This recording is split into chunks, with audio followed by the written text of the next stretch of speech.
Alright, welcome back. If my camera doesn't die, hey, that's a cool Jeep. I'm on my way. Alright, welcome back. I'm on my way to an apartment right now. See if I can keep this camera from falling over. I just picked up the starter and they told me that their vehicle is a 1990 Toyota Corolla. It's actually a Camry. So because it's a 1990 Toyota Corolla and it's the weekend, I'm not going to charge them extra for a weekend fee because it's an old Corolla. So they're probably a young family or saving money. What is this wall? Let's see what it is. I haven't been up here in a couple weeks, but golly, that was not there. Jeez, that's huge. Anyways, I've got the starter. It's Saturday morning. I fixed that box truck. I fixed that box truck on this road. I fixed that box truck on this road a couple of months ago, so that's where we're at. Left on this, turn right. It's only supposed to take half an hour to replace this starter, so hopefully we get in and get out real fast.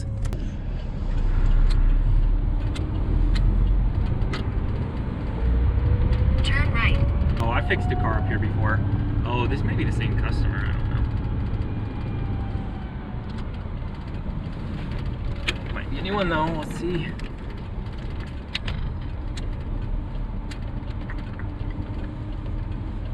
Arrived. Thank you. Oh, should have gotten more RPMs to come up this hill. About to stall out. Keep going, baby. Put her in first. That's steep.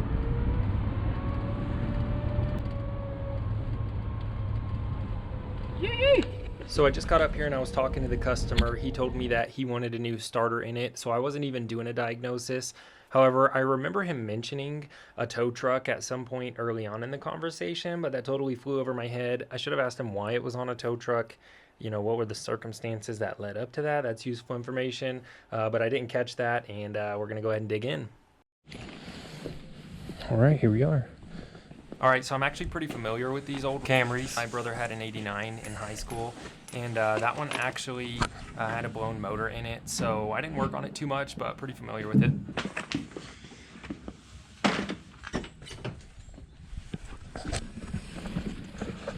It's got these same seatbelts. Okay, we've got an automatic. It's not starting here. Let's put on that jump box and see what's going on. Right, so the customer actually has a quick disconnect on their battery here. Sometimes these can just get a bad connection, so I'm gonna go ahead and test the battery past the connection on this quick disconnect with the battery tester, and we'll make sure the battery's dead or whatever. It's not a connection issue, and then we'll go from there. Okay, battery's good, but needs to be recharged. So I'm gonna go ahead and just put a jump box on that, and we'll see how this new jump box does while we test this out. All right, I'm excited to try out this YESPER jump starter today. This video is sponsored by YESPER. I consider myself a bit of an expert on jump boxes at this point, so I'm gonna put this one to the test today and show you how it works. Right off the bat, I'll say one thing I notice on this jump box that I prefer is that it has a boost button. I have some smaller jump boxes that won't go into boost mode, and if your battery's completely dead, they'll leave you stranded. This one has the option to always put out volts for your vehicle to start, whether or not it notices a battery being on there or not. We may need that boost button now. Let's check it out, put this on, and see if we can get this vehicle started. It may just be a dead battery. All right, this YESPER jump box looks like it comes with some nice thick cables. A nice sturdy plug-in here that's not gonna fall apart, and you can also use this as a power bank. I like that this one will work with my rapid chargers. For the meantime, let's start this car. Another thing I like about this is the display. It's very nice and easy to read, and it looks like we're ready to go. We won't need the boost button. This one's already ready to go. It either sounds like a seized motor or a starter.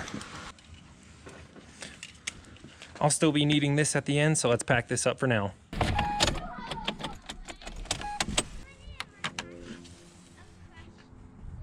And since this Camry isn't ready to start yet, let's take a look at this jump box on another car.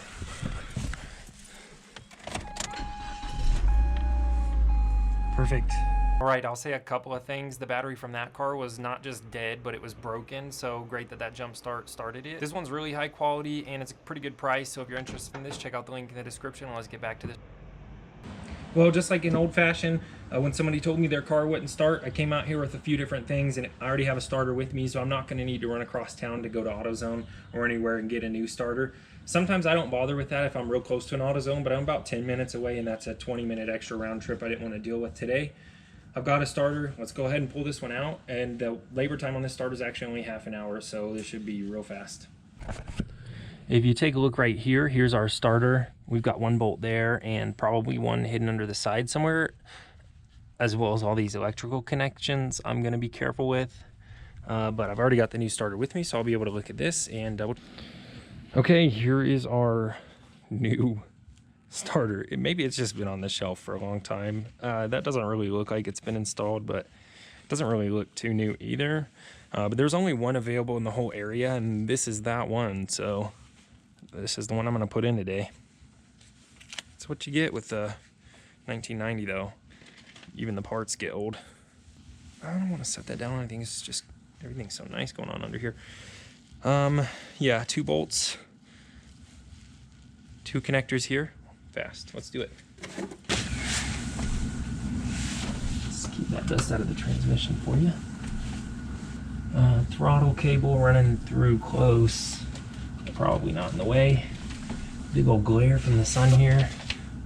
Something disconnected there. Deal. All right. Let's see if I can get that out carefully.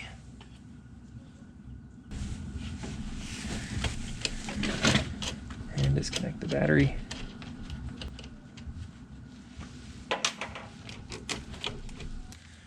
They don't make them like they used to.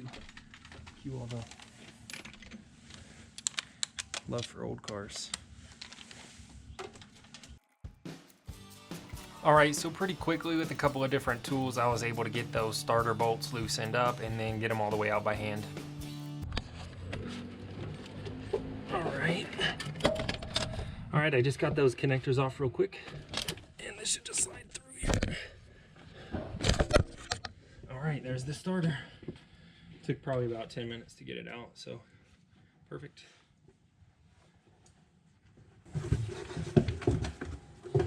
And here's the new. Let's put it in.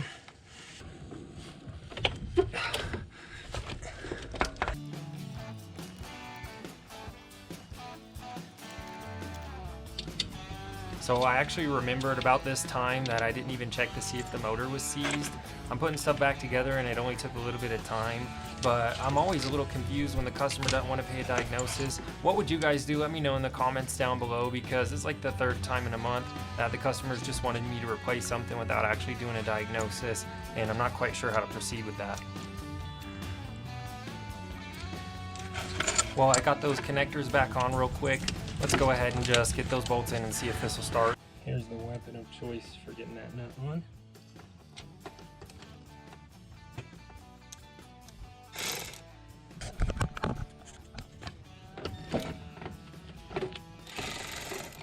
Of course, it's a different size. It's always a different size.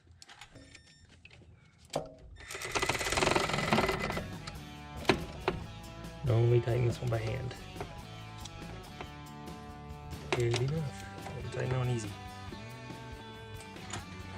Cover fell down. Put that back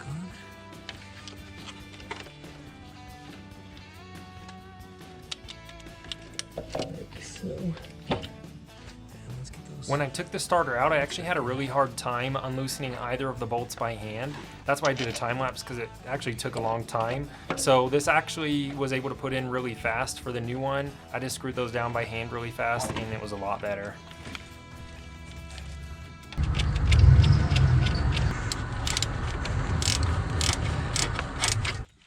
Perfect. That's how it should be, technically, even with one all the way tight. You should be able to put in the others. But to avoid that, you're really just supposed to tighten them all the way down by hand first, and then tighten them with a wrench. But that worked.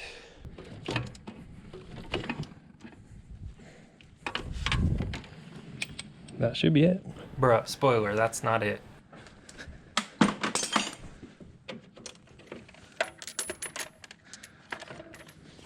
All right, let's put that jump box back on here and see if it'll start.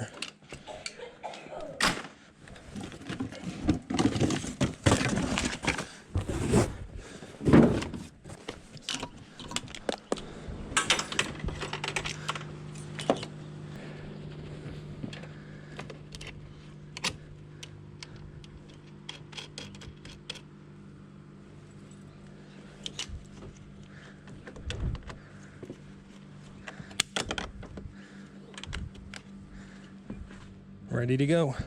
Let's do it.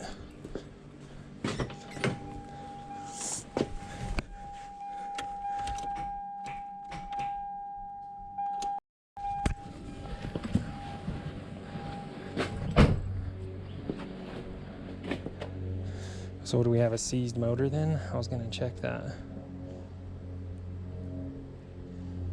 That's why you pay me to do a diagnosis, not just fix your car. It's a bummer for me though.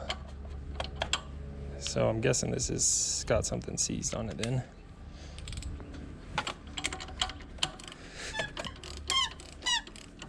Yeah. It's kind of just squeaking that belt a little bit. Let's see why it's not turning. Maybe the main.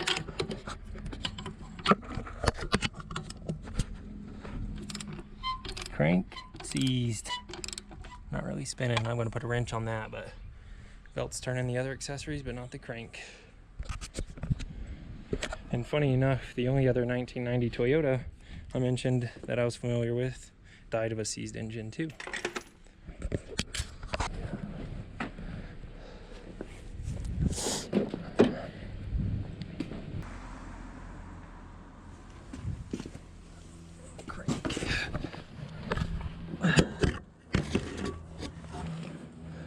The cranks over here. Hopefully you can see that with my hand coming in here too.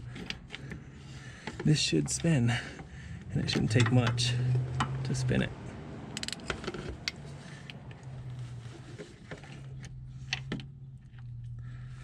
She's seized. Oh, she's seized, boys. She is seized. That's as hard as I can push. Let me call the customer. This out. I'm gonna put your other starter on your seat though, and I'll give you like the phone numbers to a couple of junkyards that I like. Okay. They typically are paying like $200 to $300 for a vehicle right now, but they'll actually pay you and come pick it up with their tow truck. Cool. So you'll need like the title with it. But yeah, I mean, it's pretty much a death sentence unless you want to put $2,000 to $3,000 in it for a motor swap. I don't do motor swaps because I don't have a lift. Okay. So you do have options, but because you can get a new car for $2,000 to $3,000. Yeah, exactly. Kind of just sell it to the junkyard, get a couple hundred for it. Definitely. As well, so I'll do that. That's kind of what I recommend. But that's it. Thanks for seat, but that'll be it. Yeah, you're welcome. I appreciate it. Yeah.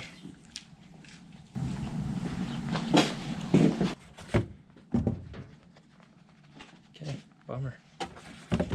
Here's this old one. I'm just gonna put this on the seat.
All right, let's head out.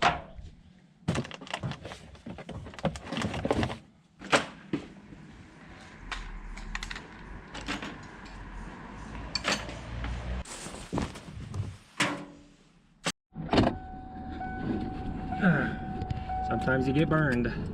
That was dumb. I thought, man, I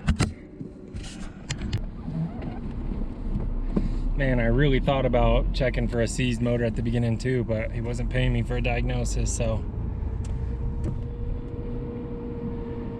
you live and you learn. Probably should have charged him extra, but I just let him go with a normal weekend fee, so we'll head back across town, and there's $100 for the day. At least that didn't take more than an hour, otherwise I would be pretty upset, I think. But yeah, I mean, that's what you get. I tell people, You need to pay for a diagnosis if that's what you want, but oh well. This road's cool though. It is. Steeper going down, I feel like. It's a different road. Nice! Yeah, we went left there last time. Probably just leave that first gear going in. Yay, yay! Good view. If you made it this far to the video and you're not subscribed, make sure you hit that subscription button down below and leave a comment. I'm glad we were able to get this job figured out in the end. This was a job well done. I'll see you on the next episode of Roadside Rescue. Take care. And I think you're gonna like this video next.